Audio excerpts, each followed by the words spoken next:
अयोध्या जी में मौजूद हूँ, स्वामी दीपांकर मेरे साथ हैं बिना किसी देरी के, क्योंकि देरी बहुत हो चुकी थी जितनी होनी थी। अब तो जल्दी वाली बात है, एक और दो सूर्योदय और दूसरा सूर्योदय वो भव्य सूर्योदय होगा जिसकी प्रतीक्षा मेरे ख्याल से सब कर रहे थे।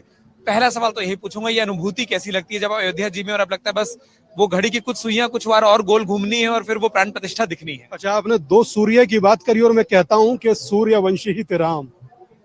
मुझे लगता है कि बस अगर चले तो कहें कि अब कर दीजिए।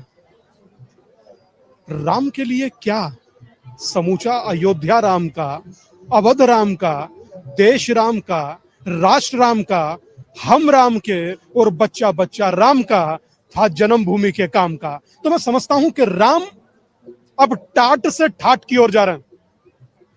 प्रत्येक सनातनी के लिए, जितना सनातनी यहां देख रहे हैं आप, ये सब शरीर में खड़ा दिखे मगर आत्मा सबकी नाच रही है।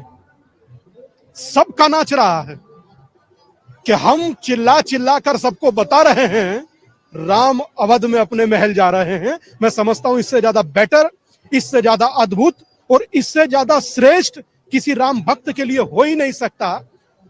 मुझे आज भी वो प्रसंग याद है, कहते हैं कि एक राम दशरथ का बेटा जो राजा का पुत्र थे, और एक राम घट घट में बैठा जो सबके भीतर विद्यमान है, और एक राम का जगत पसारा जो पूरे जगत में व्याप्त है, और एक राम सबहु ते न्यारा जो सबसे अलग है। मेरा राघव सरकार, राघवेंद्र सरकार, वो सबसे अलग है, वो सबसे अलग दिखता है, वो सबसे अलग है। और जो 14 वर्ष के वनवास में भी हम लोगों की रक्षा किए, कि यज्ञ कीजिए रक्षा किए, इसीलिए राम राम हुए कि छोड़ दी सब ख्वाहिशें निष्काम होने के लिए, और राम ने खोया बहुत कुछ राम होने के लिए। हम जहाँ खड़े हैं अगर पीछे भी देखें, सरयू जी का प्रवाह है, पक्के घाट हैं, सुंदर अयोध्या है, पीछे ये पूरे जो घाट हैं वो सज चुके हैं, अभी थोड़ी देर में साज सज्जा, वो आकर्षक विद्युत व्यवस्था सब देखने को मिलेगी।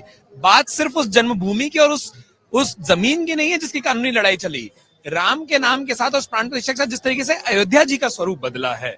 आप भी अयोध्या आते रहे, वो नाता रहा, वो गलियों से अब ये पक्के घाटों तक और राम संध्या राम भजन सुनाई देना, ये परिवर्तन आपको एक व्यक्ति के तौर पर, तमाम अनुयायियों से जिनसे आप मिलते होंगे उनके भाव भी आपके पास होते हैं, तो उन सबके भाव अगर साकार रूप से पूछूं वो परिवर्तन कैसा है? मैं जब आया था तब राम को टाट में देखा था तो अपने आंसू रोक नहीं पाया। अब आया हूं, राम को ठाट में देख रहा हूं तो स्वयं से ज्यादा प्रसन्न किसी को नहीं मान रहा। त्रेता में मैं नहीं था, आप भी नहीं थे, और जो तमाम दर्शक देख रहे हैं वो भी नहीं थे, मगर त्रेता जैसा वैभव मैं वर्तमान देख पा रहा हूं। ये सरयू की जो लहरें हैं ये कुछ कहना चाहती हैं, ये सदा राम के चरणों में बहना चाहती हैं। हर अयोध्या वासी के लिए ये बहुत अच्छा सूचना है, बहुत अयोध्या वासी के लिए बहुत अच्छा सूचना है कि हर व्यक्ति राम के चरणों में रहना चाहती है। तो मैं समझता हूं कि ये मानव मार्ग की एक वो सेवा है जो ये वाकई सरकार का अमेजिंग काम है, सरकार का दिव्य काम है जो दिख रहा है। इसके लिए यूपी सरकार को, महाराज श्री को अनंत शुभकामनाएं। जो उन्होंने किया है, उन्होंने साबित कर दिया योगी ही उपयोगी हो सकता है। अंतिम सवाल जैसा, क्योंकि आपने जो जिक्र किया, मैंने भी प्रभु श्री राम के वहां दर्शन किए जब वो स्टेंट में होते थे, तब एक अपवाद स्वरूप एक लाइन थी जो मैंने भी कभी कही थी कि शायद दुनिया का इकलौता मंदिर होगा जहां जूते पहनकर जाए जा सकते हैं लेकिन प्रसाद लेकर नहीं। वो व्यवस्था वैसी थी। अब 22 के भागी हम में से कुछ लोग होने जा रहे हैं, क्योंकि शायद कुछ पुण्य रहे हो, कहीं नहीं हो पाएंगे अयोध्या जी आकर।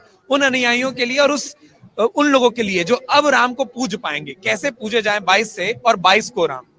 देखिए, ये विषय प्राण प्रतिष्ठा का है, और मैं एक बात बड़े प्राउड से और गर्व से कहता हूं, एकमात्र भारत है, एकमात्र पूरी दुनिया में जो पत्थर में प्राण डालता है, इसीलिए प्राण प्रतिष्ठा है।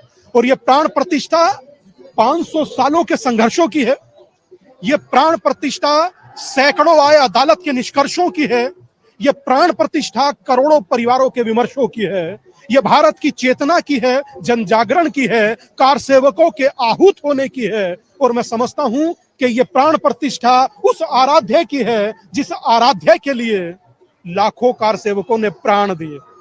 तो यह अद्भुत है, अद्वितीय है, और मैं समझता हूं कि एक दिन प्राण प्रतिष्ठा का और फिर समूचा अवध, समूची अयोध्या राम भक्तों की।